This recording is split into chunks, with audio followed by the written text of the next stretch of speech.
प्यारे छात्रों, स्वागत है आपका हमारे चैनल में।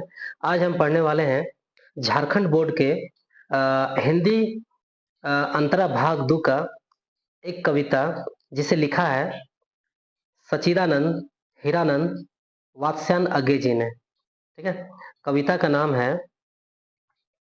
मैंने देखा एक बूंद। लेखक हैं सच्चिदानंद हीरानंद वात्स्यायन अज्ञे जी।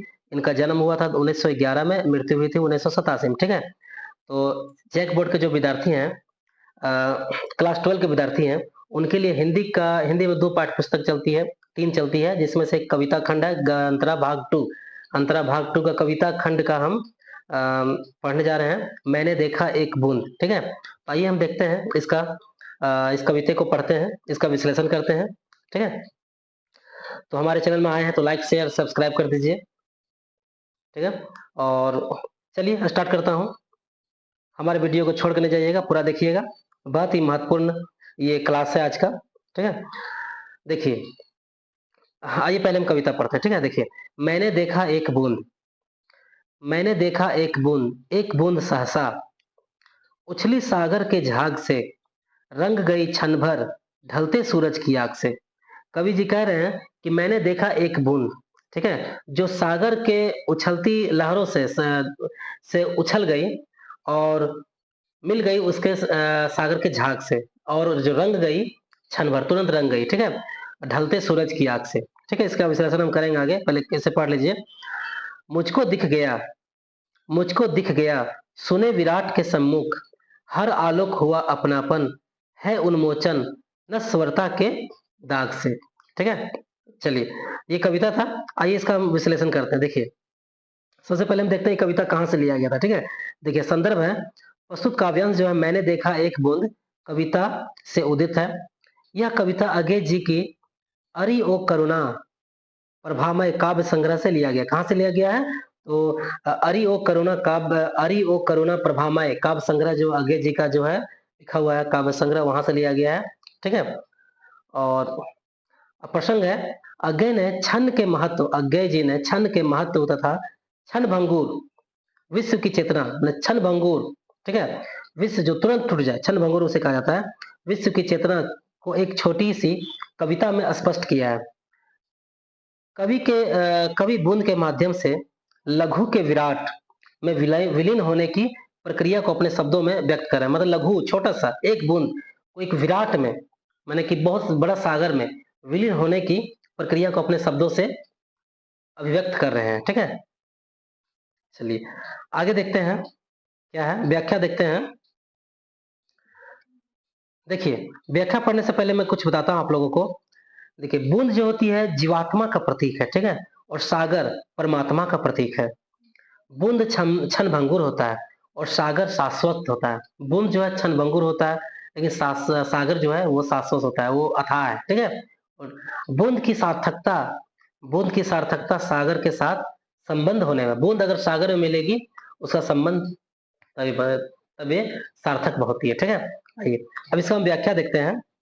व्याख्या है, कवि ने सागर की लहरों के झाग से उछलती हुई एक बूंद को देखा। वह ढलते सूरज की चमक से क्षण भर में ही रंग गई। मतलब जो सूरज जब ढलती है तो लालिमा जो आती है, वो जो किरण होती है लाल रंग की गोधली बेला वाला, वो किरण से जो छोटी बूंद थी, वो सागर से जो उछली थी बूंद, वो बूंद उसमें रंग गई। ठीक है, कुछ क्षण के लिए सूर्य के आलोक के स्पर्श से वो स्वर्णिम हो गए। मतलब कुछ क्षण के लिए ऐसा लगा कि सूर्य के रंगों में वो स्वर्णिम हो गए। ठीक है, रंग गई। इस दृश्य को देखकर कवि को एक दार्शनिक तत्व का ज्ञान हुआ। मतलब कवि जो कवि होते हैं वो दार्शनिक होते हैं। कहा जाता है ना कि जहां ना पहुंचे रवि वहां पहुंचे कवि। कवि हर चीज में कुछ ना कुछ एक अपना दार्शनिकता दिखाते हैं। हर तथ्य में वो तर्क वहां पर वो एक कुछ पंक्ति रच देते हैं। ठीक है, जिससे उसने यह जान लिया कि विराट के सम्मुख बूंद का समुद्र से अलग दिखना नश्वरता के दाग से नष्ट होने के बोध से मुक्ति है। उसने क्या जाना कि विराट के सम्मुख बूंद का जो समुद्र से अलग हुआ, वो नश्वरता के दाग से वो नष्ट होने के बोध से मुक्ति है।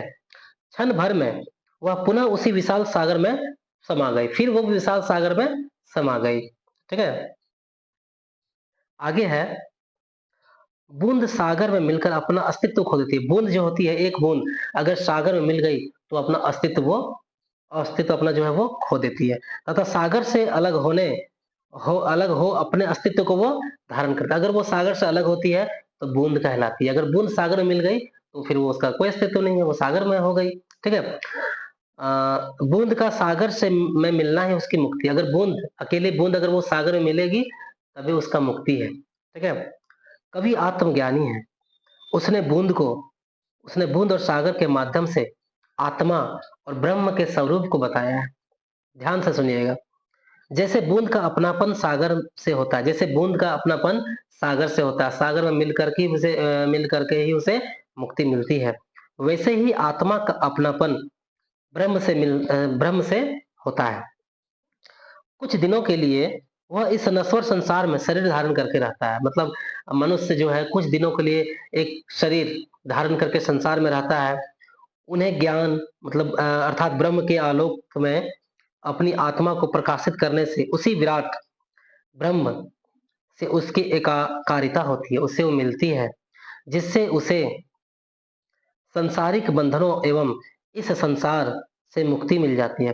क्योंकि इस संसार से परे शून्य में स्थित ब्रह्म से उसका अपनापन हो जाता है। मतलब हम मनुष्य जो होती है उसका लास्ट में जो नश्वर शरीर जो मिलती है वो तो ब्रह्म से ही मिलती है। वह संसार में बूंद की तरह ब्रह्मा से मिलकर उससे एकाकार हो जाता है। मतलब जिस प्रकार से बूंद सागर में मिलकर उसे मुक्ति मिलती मिलती है, उसी प्रकार से जो हम लोग संसार में मनुष्य जो है वो ब्रह्म से मिलती है, एकाकार हो जाती है मिलकर। ठीक है? तभी उसी प्रकार से मनुष्य को भी मुक्ति इसी प्रकार मिलती है, एकाकार होती है तब जब। ठीक है? चलिए अब आते हैं, देखते हैं इसका विशेषता क्या है। कविता में कुछ-कुछ विशेष है। तो विशेषता क्या है कि अगे जी ने अगे जी ने बड़े ही सरल शब्दों में आत्मानुभूति को व्यक्त किया है। कविता प्रकृति प्रेम पर लक्षित है। कविता जो है ये प्रकृति प्रेम से संबंध है, थोड़ा सा जल से। ठीक है? दृष्टांत व अन्योक्ति अलंकार है इसमें। बूंद क्षणभंगुर जीवन का प्रतीक। बूंद जो है क्षणभंगुर, वो जीवन का ही प्रतीक है। समुद्र जो है विराट ब्रह्म का प्रतीक है। समुद्र का अर्थात यहाँ पर ब्रह्म से लिया गया है, मतलब समुद्र का प्रतीक माना गया ब्रह्म का, विराट ब्रह्म का प्रतीक है। कवि का दार्शनिक विचार उपस्थित हुआ यहाँ पर पता चल रहा है। ठीक है? आगे है, इस कविता में पूरी तरह से खड़ी बोली का प्रयोग किया गया। ठीक है? तो ये था इसका विश्लेषण और व्याख्या। तो ठीक है, तो अगला वीडियो में हम इसका कुछ ऑब्जेक्टिव प्रश्न लेके आएंगे। ठीक है? तो हमारे वीडियो को लाइक शेयर सब्सक्राइब करिएगा, कमेंट करिएगा कि हम कैसे किस प्रकार आपको समझा पाए। अगर कहीं त्रुटि होगा तो हम इसमें सुधार करेंगे। ठीक है? धन्यवाद। लाइक शेयर सब्सक्राइब करना ना भूलिएगा। ठीक है? ये कविता जो थी ध्यान रखिएगा, सच्चिदानंद हीरानंद वात्सन अज्ञे जी ने लिखा था। जन्म उनका हुआ था 1911 में और उनकी मृत्यु हुई थी 1987 में। ठीक है? मैंने देखा एक बूंद। ठीक है? लाइक करिएगा, शेयर करिएगा। ठीक है? और सब्सक्राइब करिएगा। धन्यवाद। मिलते हैं अगले क्लास में।